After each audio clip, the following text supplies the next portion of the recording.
आपका स्वागत है हमारे वीडियो में। आइए जानते महात्मा गौतम बुद्ध की कहानी संदेश सिख आदि। तो वीडियो को शुरू करते हैं।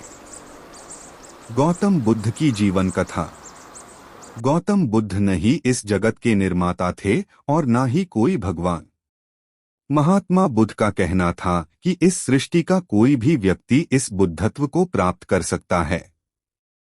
सच तो यह है कि बुद्ध भी एक साधारण इंसान थे, केवल उन्होंने अच्छे विचारों का पोषण और बुरे विचारों का त्याग किया।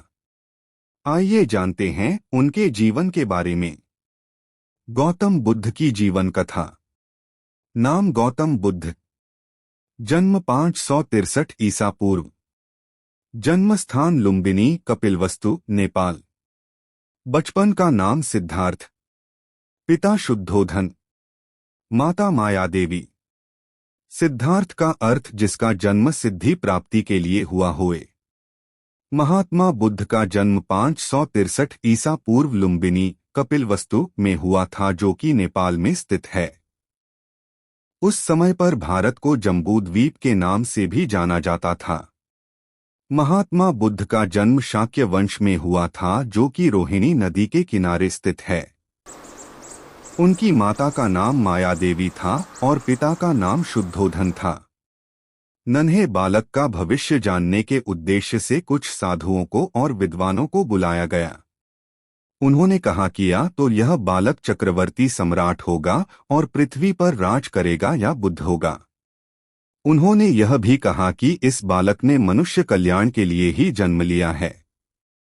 इसके अतिरिक्त उन्होंने कहा कि स्वयं धर्मराज पृथ्वी पर इस नन्हे बालक के रूप में अवतरित हुए हैं और यह गरीबों, दुखियों और असहायों को कष्टों से मुक्ति दिलाएगा।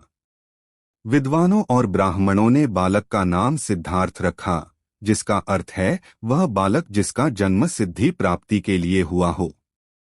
बाल्यावस्था एवं शिक्षा। बचपन से ही सिद्धार्थ को बौद्धिक और आध्यात्मिक विषयों में बड़ी रुचि थी। गुरु श्री विश्वामित्र ने उनको वेदों और उपनिषदों की शिक्षा प्रदान करी।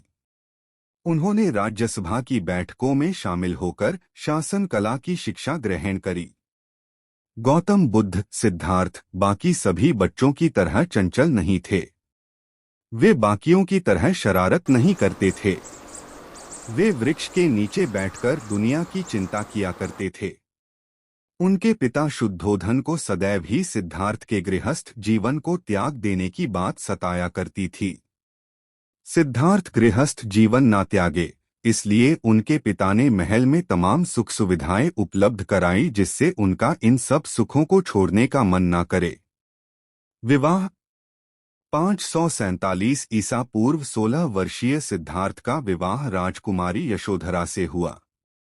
यह विवाह इसलिए किया गया ताकि सिद्धार्थ पारिवारिक मोह माया में बंध जाएं और वो संन्यास ग्रहण ना कर सके। परंतु सिद्धार्थ कभी भोग विलास की चीजों को अपने ऊपर हावी नहीं होने दिए। सिद्धार्थ अपनी पत्नी से ढेर सारी ज्ञान की बातें किया करते थे। उनका कहना था कि पूरे संसार में केवल स्त्री ही पुरुष के आत्मा को बांध सकती है। इसी बीच यशोधरा ने पुत्र राहुल को जन्म दिया। सिद्धार्थ महल में रहकर भी वह बाहरी दुनिया के बारे में चिंतन के कारण भोग विलास की चीजों का आनंद उन्हें फीका लगता था तथा पारिवारिक मोह को कभी अपने लक्ष्य प्राप्ति के मध्य नहीं आने दिया। संन्यास के लिए प्रेरक दृश्य। कभी कभार सिद्धार्थ महल के बाहर घूमने के लिए निकलते थे ताकि वो दुनिया देख सके। एक बार उन्होंने रास्ते पर चलते एक वृद्ध कमजोर व्यक्ति को देखा जो झुककर चल रहा था। उसकी आंखें धंसी हुई थी।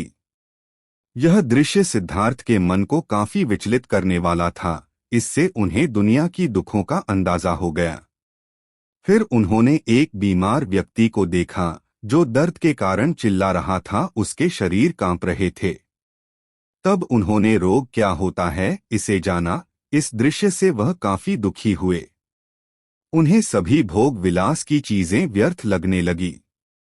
कुछ दूर और आगे जाने पर उन्हें एक शव दिखाई दिया जिसे 4 लोग कंधे पर रखकर ले जा रहे थे और उसके परिवार के लोग विलाप कर रहे थे। इस समय उन्हें जीवन और मृत्यु का ज्ञान हुआ उन्होंने जाना कि जो व्यक्ति जन्म लेता है वह एक समय मृत्यु को भी प्राप्त होता है। तब उनके मन में विरक्ति की भावना उत्पन्न होने लगी। उन्हें सारा जीवन नीरस लगने लगा। थोड़ी दूरी पर उन्हें एक सन्यासी दिखाई दिया, जो सांसारिक मोह माया से दूर प्रसन्नचित्त वाला था, मानो वह सारे दुखों से पार जा चुका हो।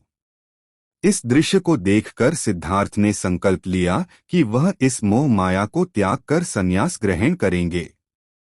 उसी रात्रि सिद्धार्थ ने अपने पत्नी यशोधरा और पुत्र राहुल को छोड़कर सत्य की खोज में जंगल में चले गए, ताकि दुनिया में सुख शांति स्थापित कर सकें।